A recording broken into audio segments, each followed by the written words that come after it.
always come back to thinking about this, the Oscar Wilde quote, we're all in the gutter, but some of us are looking at the stars. And this is absolutely the case.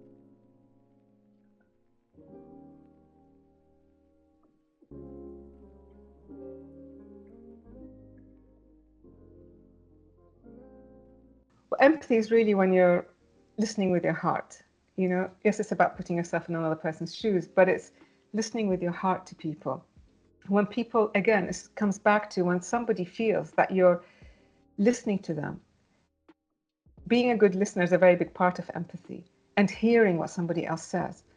When you feel somebody is hearing what you're saying, you feel supported. You're able to go and ask them a lot more. You're able to ask them questions. Empathy builds trust. That's very, very key.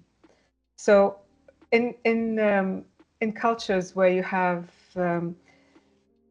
collaboration, for instance, you're going to have much better teamwork. But if you have, well, I'm going to give you as an example, if one person is very competitive and in a very toxic way, and they're not really working in an empathetic way with their colleagues, it creates a lot of fractures. It creates a lot of tension in the workplace. It breaks all the trust, and it's up to the manager at that point to go and take that person aside and say, you either change the way you're working, or you maybe find a better fit somewhere else. But nowadays, most employers will hire managers more on their EQ, on their emotional intelligence, than on their IQ, because they find that they are much more empathetic. They can be much more supportive to their teams, and also they can resolve conflicts much better. So it's always really, just in terms of personal growth, it's much, it's a big thing to connect to your heart. Our hearts actually send 90% more signals to our brains than the other way around. So it's we are very emotional beings. We respond to emotions, and when somebody makes you feel wanted and that you belong, you're much more comfortable to work, to share your ideas, to trust, and it improves collaboration and productivity a lot.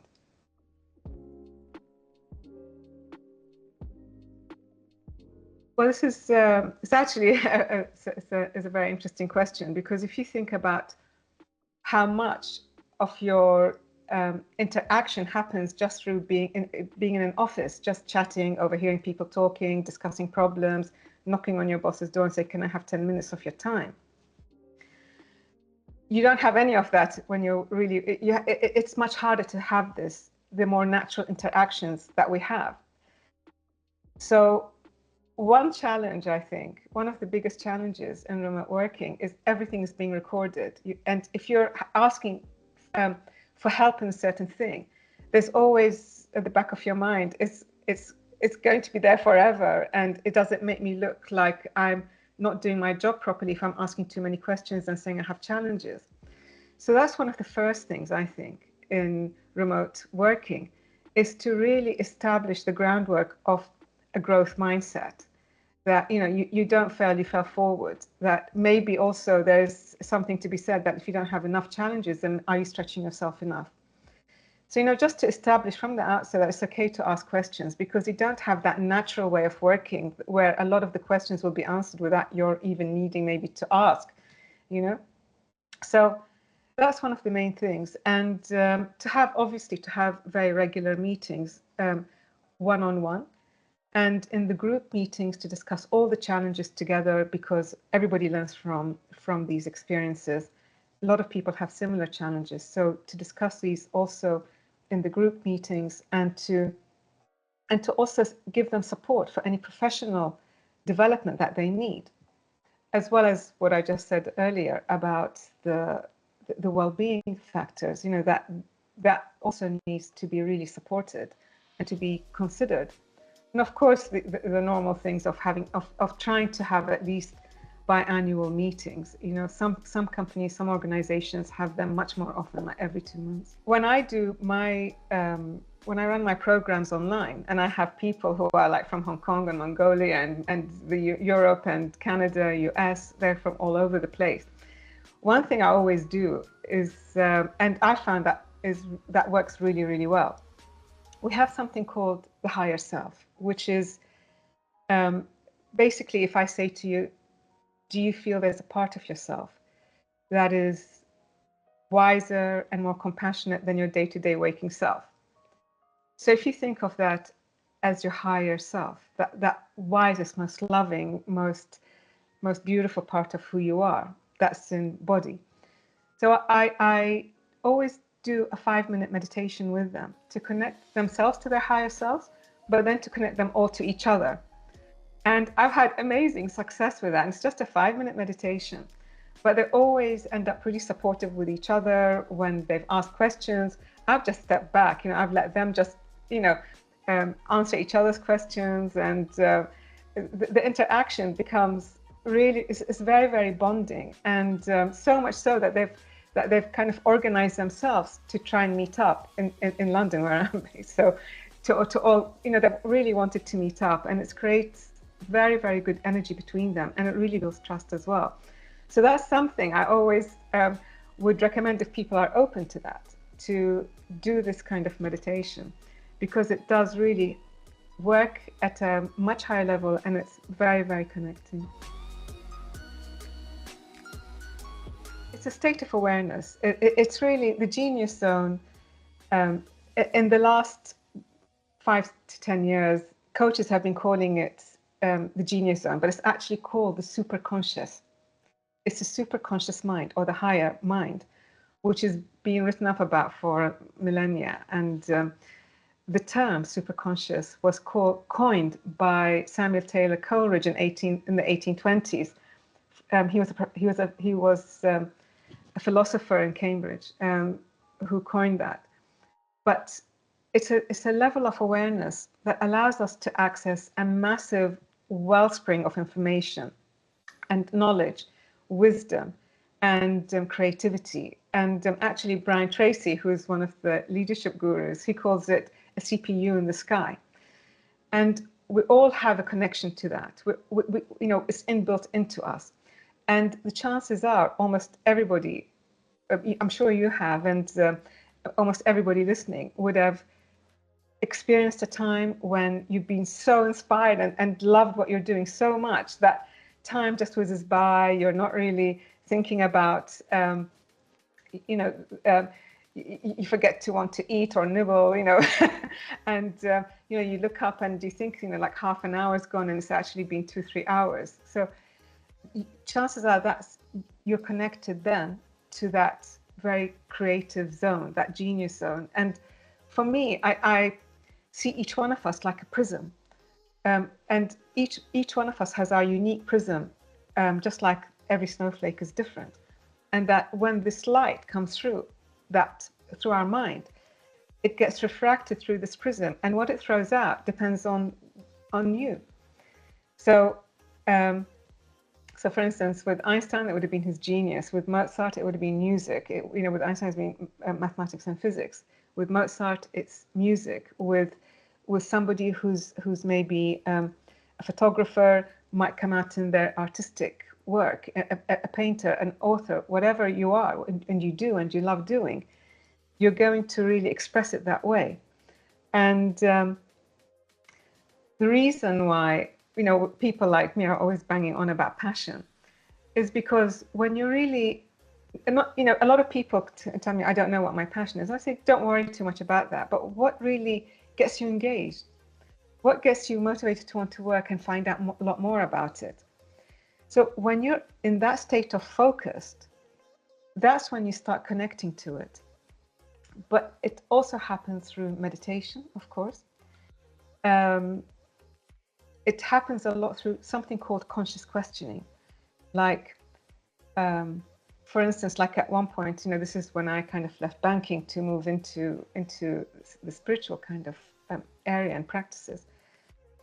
One of the things that came up for me is I had a problem and my heart was like there and my head was there, and they were going totally diametrically opposed to each other. And I was like, well, you know, what's going on here? You know, there's only one of me. You know, am I my mind? Am I my head? What is this? And I realized then that actually I needed to align. And then align to what? So of course, the answers started coming, you know, that is aligning to the higher self, to my highest values. You know, if you're going to align to anything and you're going to make that effort, do it to make it meaningful, you know? So that is conscious questioning, is when you start seeing things that don't really make sense, that seem paradoxical, but shouldn't be. And you can start really exploring more and more, and the more you dig, you actually come up with really amazing answers. The other way that I would say people can connect to it, which is also the way I kind of really came into it, I kept getting guided to go to energy healing. I was like, nah, you know, I'm a mathematician, I don't do that. But then I thought, oh God, I hate myself. You know, it's so close-minded. I'm open-minded. I will go. So I eventually did go. I came out of the third session. So it's literally, I started healing in 93, January 93. Third week, I had 2 people on the course with me who also started at the same time, independently tell me that one of my chakras was out of place. Now, I had actually started seeing my chakras like a year or 2 before that. And I didn't even know, this was long before the internet, so I didn't even know what these things were. A friend of mine told me and gave me a book to read, and I forgot all about them. But one chakra was actually really out of place. And I just was like, never mind, you know, nothing in nature is straight, and it didn't really matter. It didn't have anything to do with my life, you know, so I just ignored it. But 2 people who just started doing energy healing independently picked it up, and it's something I myself witnessed. So I came out thinking, oh, wow, this is so cool, you know. We knew even back then that we use very small part of our cognitive processes. It's like 5 to 8% of our brain. I was thinking, wow, this is some of the rest. And I was also aware that I was using and healing the same part of my brain when I'd been really creative and I've done good work. So I started really researching it a lot. And, you know, as life would have it, I went to my parents' house, opened up a Newsweek, and there was an article on the supraconscious mind. So I didn't even know what it was called, but I realized I kind of at least had a terminology for it to go and explore it after that. And it's an amazing facility that we all have access to, that we all use, and it helps you to access more of your potential. So for me, it's like really, really cool. It's everybody's already using it, but we can make a lot more use of it, and if we bring more awareness to it. So it's a very good thing to be aware of. And like, you know, as you said, you know, a lot of coaches these days call it your genius because of that. I think it really comes back to this potential again, that we have so much more potential than we can ever really know, you know. And we spend so much of our day, especially now that we've had, you know, with the internet and with emails kind of coming in thick and fast, and with the AI, with the boost, and it's going to get more, you know, when quantum computing comes in, it's going to get more and more. So we spend so much of our day just fielding problems, worrying about all the emails we have to send, thinking about, oh God, I have to deal with this, you know, that person spoke, you know, do they hate me? And, you know, relationships, and, you know, there's so many. It can occupy all our volume. So all we're actually focusing on is our problems and fielding them. And that's incredibly draining.